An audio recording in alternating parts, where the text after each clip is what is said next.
They called him crazy, a madman, mentally incapable of fostering a healthy relationship, pompous, proud, paranoid, and schizophrenic. I call him the greatest artist that ever lived. The mastery he attained of his craft, longevity, and inspiration to over 2 centuries of artists in every artistic genre on earth is unparalleled. But before he was 20 years old, he contemplated suicide. Deeply distressed by the violent artistry of angels, bouncing music of the inner walls of his ears, he spoke of death and destiny in a letter he addressed to his brothers in 1802.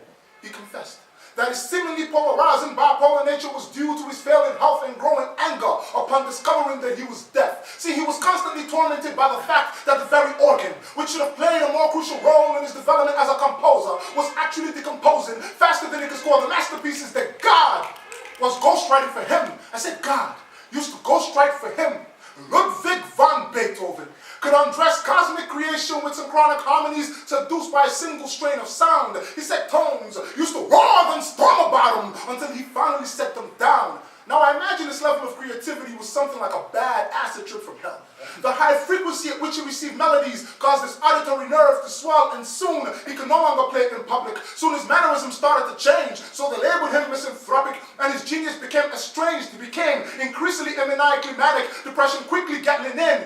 He came face to face with his destiny, but then he chose to not give in. All these beautiful demons down in heaven fell all over themselves. They fell all over themselves, trying to unravel the universe into Beethoven's lofty mind. The only problem was that every time Beethoven entered the world of music inside his head, he was instead transported back to the brutal reality of his alcoholic father's violent fits. Funny, Beethoven's skull had a bad habit of crashing into his father's violent fists. Play! But what do you play when you first realize that your eardrums are starting to tear at the seams at the tender age of 26? Play! But the silence is way too loud. God, why is it way too loud? If I am an instrument of renown, then why is it that whenever I am playing, all I can ever hear is the sound of...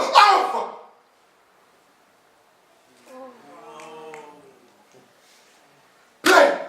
My name is Ludwig van Beethoven, and I was born in Bonn, Germany on December 16, 1770. I wrote 1 opera, 5 piano concertos, and 9 symphonies amidst hundreds of other pieces. When I first started becoming deaf, I used to mutilate my piano so I could vibrate to the finer frequencies God gave to the higher notes. But when I completely became deaf, God emptied me of my sanity, forcing me to unleash the divine madness of the symphonies of my soul. I have been a sickler all my life. Pancreatitis, hepatitis, typhus, lupus, syphilis, diabetes, and the diseased liver from which I died. But I composed every day to prove to you that no matter what you are going through, it is possible to survive. It is possible to keep on loving, because you see, art is the great mistress, a parasitical temptress, and she lives on for all time. Once she seduces the host body, the true artist will never die.